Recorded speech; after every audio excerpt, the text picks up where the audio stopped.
This is Rock and Roll English. Real people, real English. Here's your host, Martin Johnston. Hello everyone and welcome to another episode of Rock and Roll English. Episode number 154, baby. Oh yeah. And boy, oh boy, do we have a fantastic episode today. Something a bit different, okay? I know it's Monday, so you're probably thinking, oh, Dan the Man's here, Boom Boom Cannon's here. No, we have something different because we have an incredible guest. As you know, I usually do these Expert Secrets episode on a Thursday, but as we have got such a big name, I want to put her on the main stage on the Monday podcast so everybody listens. So in today's episode, I speak to Lýdia from Language Mentoring. She is a big inspiration for me. She spoke at the conference I went to recently in Berlin, and she does lots of these speaking events at important events. For example, she did a TED Talk, and the TED Talk has over 4 million views. That's right, you heard that correctly, over 4 million views. In fact, the day we recorded this episode, she was actually speaking at the Polyglot Conference in Bratislava, but she still took the time to speak to us and share some of her secrets of language learning. And there are a lot of secrets in today's episode. But there is no rock and roll vocabulary today. But I will speak to you again at the end just to recap on all of the best points that Lýdia gives us. So here is the conversation. Happy listening.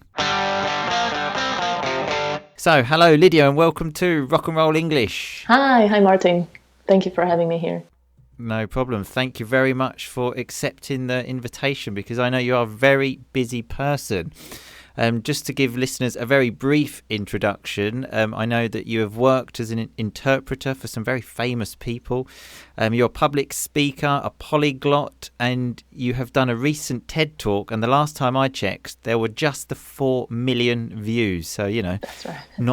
Not bad. That was a very quick introduction, but fill in the gaps for us and tell us the other things. So you mentioned I'm a polyglot, so language learning has always been my greatest hobby. And so first I worked as an interpreter, but then I changed my profession, and now I do a thing called language mentoring, which means I help people learn languages by themselves. And that's what I do right now. Okay, yeah, we're going to talk a lot more about that in a minute. But first of all, I know that you speak 9 languages. Is this right? Yeah, that's right. I mean, I'm learning my 9th language right now. Okay. So how? Explain to us normal people how that is possible. Well, that's the thing. I don't think I'm special in any way. I mean, it's not normal in the way that people don't normally need to learn so many languages. But I honestly believe that it doesn't take any special skills or talent or anything. It's just I've spent 20 years of my life learning languages because I loved it so much. And I usually take a language for 2 years. I learn it very intensively. And when I achieve a level that I'm comfortable with, that I'm like fluent in, then I move on to another language. So sure. That's what I do. Yeah, I really like that actually because I hear so many times people say to me, you know, I'm just not good at languages. Yeah, but that's a very frequent thing. I think people believe this because at school, if you had any foreign languages at school and you were not good at it, that's what you would believe, right? That's what maybe the teacher told you. You are not good at languages. But actually, I know so many polyglots, and the usual polyglot story is that they really sucked at languages at school, and then they started to learn by themselves, and suddenly it started working, and today they speak 15, you know. Sure. It's really not uncommon to hear that. Yeah, that's what I tell students as well. It depends as well. Well, the main thing is the motivation. I always tell them how much time they spend with it because, well, obviously work as an English teacher. So I get some people that come like twice a week, do nothing else for the rest of the week. And then we have other people that do a lot of work outside that obviously do better. So, you know, it's not rocket science exactly. at the end of the day. But I believe this is the problem. If people just sign up for a course, they believe that's it, you know, they check their box of, okay, I want to learn this language. I sign up for the course and that's it. And unfortunately, many language schools even make their students believe that that really is it. And they even tell them, you will have no homework. But I believe if you don't do anything besides those lessons, it will take you ages to be able to say anything. And it will not be fluent anyway. Absolutely. Because I sometimes have this impression people just want me to put the knowledge directly into the brain, which doesn't really work. And I know you're quite big on this as well. You have something that you say that you believe you cannot be taught a language. So explain more about that, because that's very interesting. Yeah, I believe that languages can only be learned. They cannot be taught. And I'm by far not the only one saying this. There are a lot of other people, polyglots, people teaching languages who say that. But I made this the most important thing in my courses. So when people join my courses to learn a language, they don't expect me to teach them, because they can learn a language I don't even speak. This is the best thing about it. So far, we've had people with 25 languages. Most of them I don't even speak, and so I can help people learn, I don't know, Farsi, Chinese, Korean, whatever languages that I don't speak, because it's about the work that they do. Right. My job is to tell them about the methods that work, and to help them with the motivation. That definitely is quite important too. But otherwise, they need to do the work. They need to find the resources that suit them, and just find a way to have fun with the language. That's like the most important thing. Sure, absolutely, yes, certainly motivation and fun. Well, I mean, if you're not having fun, then you haven't got the motivation generally. So tell us, specifically, give us maybe one or two specific things that you do. So you said, for example, you help people that are learning languages that you don't even speak. So just give us a couple of things that you specifically do to help them. Right. Okay. So when we speak about people who are not complete beginners, who have already had some basics and maybe want to refresh them, the first thing I ask them to do is to decide what they want to focus on in the next 2 months. Because I think one shouldn't try to improve reading and writing and listening and speaking all of these at the same time while doing grammar exercises and working on their pronunciation. I think people should pick 2 or 3 areas and give all their focus on those. Because if you, for example, if you want to improve your listening skills and you only listen, 5 minutes a day, it will take you so long to see any progress, right? But let's say you do 1 hour of listening now for 2 or 3 weeks. And I assure you that after 3 weeks, you will definitely see an improvement in your listening skills. So I think this really helps to put all your effort into a few skills and then work on those. Because the only thing that motivates us most is our own success, right? So, if we see some improvement after 2 or 3 weeks, then we definitely want to continue. Of course, yeah. So let's say someone comes to you, because the most common one, I suppose, is speaking. What? Because you said you give them the method, the techniques. Right. What? Maybe one technique could you give us that maybe you give to your students? Okay, so one very obviously, if you want to speak, you just need to speak a lot, right? There is like no other way. There are no special techniques or games or anything. You just need to get a lot of speaking practice. That's it. Sure. For many people, it's intimidating if they don't have a lot of experience speaking to native speakers. So for those, I usually suggest to start with self-talk, which is a wonderful method where you basically talk to yourself, right? It seems pretty simple or maybe even weird, but if you turn it into a regular thing which you do every day, maybe while you, wash the dishes, or you're in the shower, or you're walking to the bus station or whatever, you can actually get a lot of speaking practice, because you just tell yourself, what you're going to do today, what you did yesterday, what are your plans for the summer, right? Or for example, if you don't have any topic, then you just take your phone, you look at a random picture in your gallery, which you took 2 weeks ago with your family reunion, and you tell your imaginary friend, who was there and what was happening. So you kind of pick any topic you like, and you make sure you practice speaking. And if after a few days you realize that you don't know some words, then it's easy to look them up, because this is the word that I always try to use and I just don't know it. Right? Sure, so just to see what vocabulary you're missing. Yeah, exactly. So you kind of fill in the gaps in your vocabulary. Yeah. And this is a really great way to start speaking and to improve your speaking skills. Sure. So do you give students kind of specific goals to say, for example, this week, I want you to talk to yourself for at least 3 hours. I don't know, something like this. Yeah, we do little talent challenges like this, but most important thing is everybody has their individual plan. So we don't okay. do things which are common for everyone, because some people join, they don't really need to practice speaking. Maybe they just want to understand the language when reading something. So for those, they concentrate on their own methods and goals. Oh, fantastic. Yeah, it sounds very motivating, having someone follow you just to basically keep you motivated. Yeah. I think it's very important. The most difficult thing about learning by yourself is if you are really doing it by yourself, motivation will struggle after a few weeks, right? So what we are trying to do is build a community of people who are learning by themselves. We put them into online groups of 50 people, and then it's a very lively community that supports each other, helps each other. Okay, fantastic. Yeah. Yeah. Very nice. So obviously, you yourself, you've learned, well, you said you're on your 9th language now. I saw in your TED talk that you like to vary all of your language learning methods. Right. I saw as well you, for example, read books that you've already read. I think you spoke about Harry Potter in your TED talk, which I'm actually reading in Italian now. Cool. I just thought How's it going?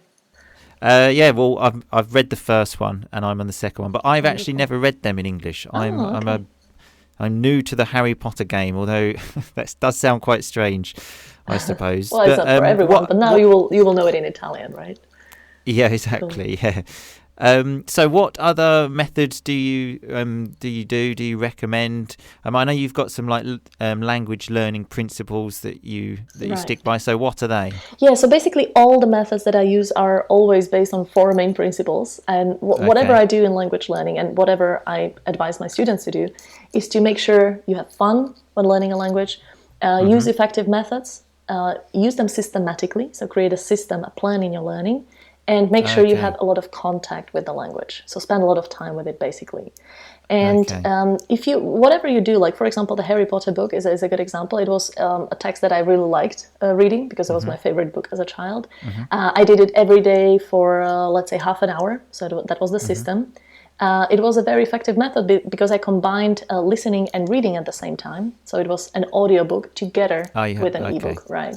And I read several books in Spanish, so that was enough contact for me to actually help me improve my Spanish a lot. So other methods that I like to recommend, for example, for vocabulary, it's also quite like with speaking, that's the number 2 usually that people want to, the second priority that people want to improve. I really love the gold list method. I don't know if you heard about it. No, I haven't. Tell us more about it. It's a really interesting method, quite popular with polyglots, and it's a method created by one of the polyglots, David James.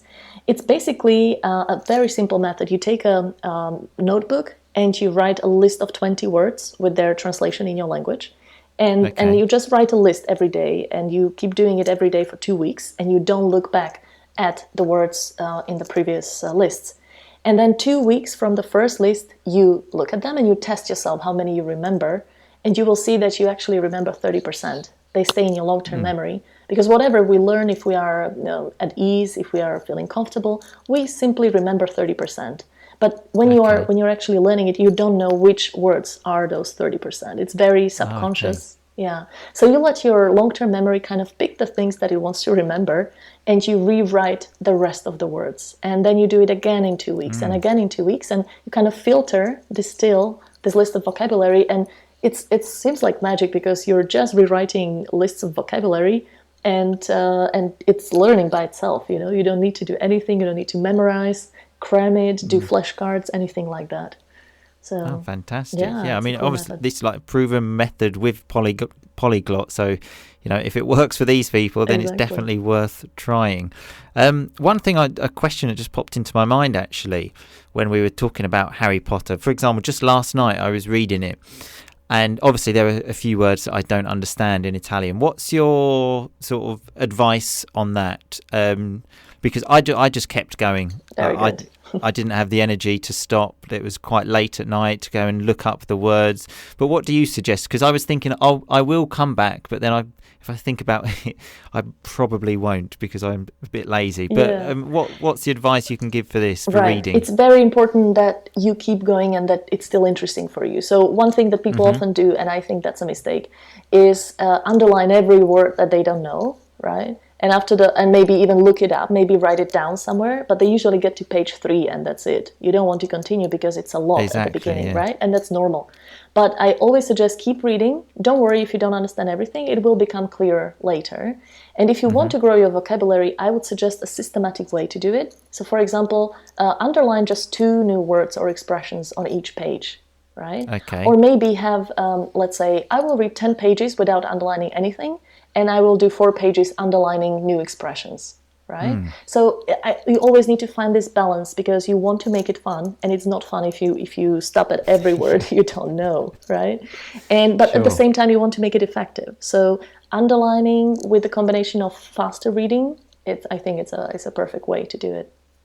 Okay, yeah, no, I like that. Again, it comes back to one of your 4 principles of having like systems in place. So important, yeah. Totally. Yeah, I suppose, yeah. So when going back to that principle as well, what other systems would you sort of recommend, or would you have a weekly plan of, for example, on Monday I'm going to do this, on Tuesday? How would you organise this system? So I don't suggest doing different things like Monday this and Tuesday this. What I usually like to think of the week as a unit, and to give myself a plan for the week. So, for example, I suggest spending 1 hour a day with the language. Like, if you manage to do that, you will improve quite fast. It's very motivating. If you can do 15 minutes or 20 minutes, that's okay. But if you can get it to 1 hour, even if it's like 10 minutes here, 15 minutes there, 20 minutes there, that's perfect. That's the best. And so if you realize what your 3 priorities are, let's say it's speaking, vocabulary, and listening, right? Then you want to have, 2-3 hours of conversation with someone. Maybe some of them will be self-talk.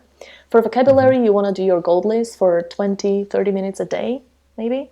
And for listening, you just want to use the dead time of the day when you walk to work, or, you do something. So you just listen to podcasts or some YouTube videos while doing something else. So you don't even need to find that extra time. And in this way, if you have these 3 methods, then that's a perfect plan that you can keep for 2 months, and then you will definitely see improvement. Sure, absolutely. And are you still doing this at the moment with your 9th language? Not right now. I'm having a little break with my Swahili. Because actually, so I decided to learn Swahili because I wanted to go to Tanzania. And I have everything planned, but the thing is, I'm having some health problems, like coughing for 6 weeks. And and I cannot take the yellow fever vaccination. So I need to wait and see if I even get to Tanzania in August. And if I don't, so my motivation right now for Swahili is kind of waiting, If I don't go to Tanzania, I don't really have the motivation to keep learning just for the sake of it. Right. Okay. I mean, after 20, to that motivation. Yeah, exactly. Especially after 20 years of learning a language, you don't just learn a language for learning's sake, Sure, absolutely. But it's very motivating to know that someone that's had all the success that you have had in language learning, that you still do that, though. I mean, because you've done that for all of those 8 languages. Right. And again, if you've got someone with proven results, I mean, the simple thing is just to follow the advice from these people. So that is exactly why we are so grateful that you've taken the time to speak to us. Oh, my pleasure.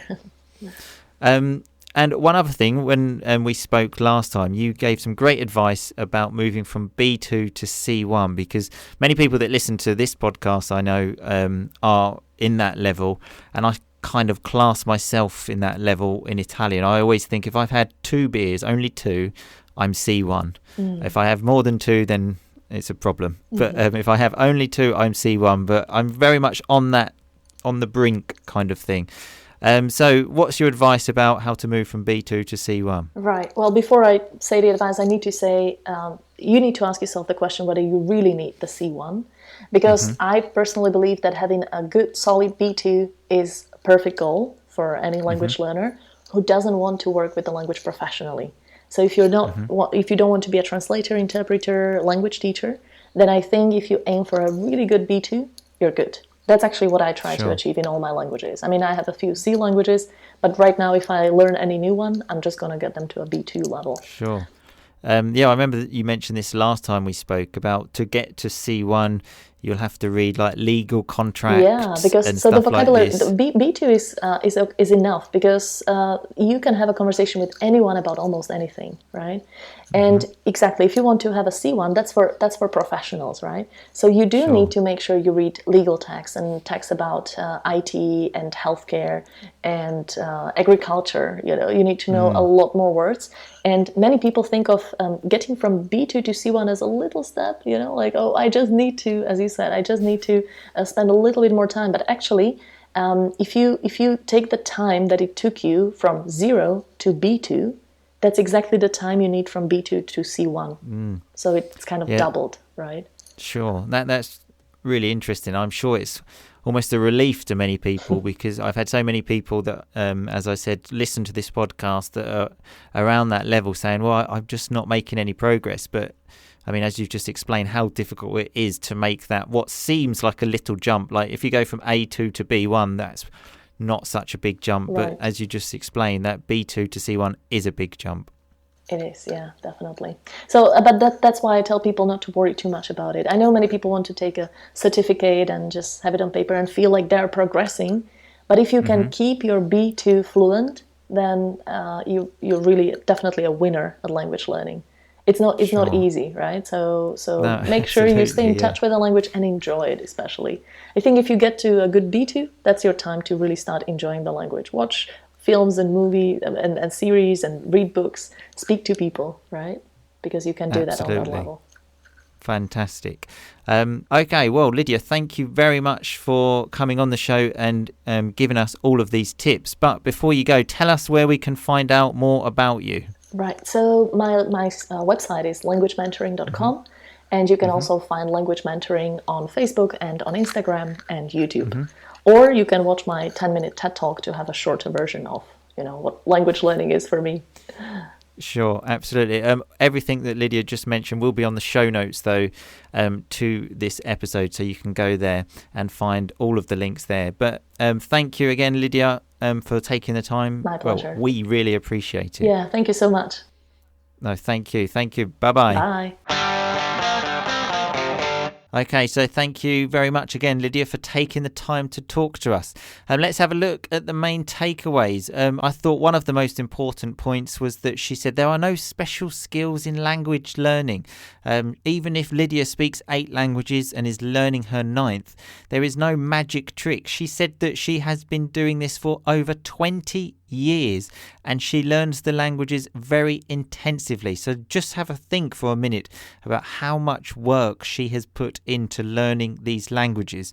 Another really important point was when she said languages cannot be taught, they can only be learned.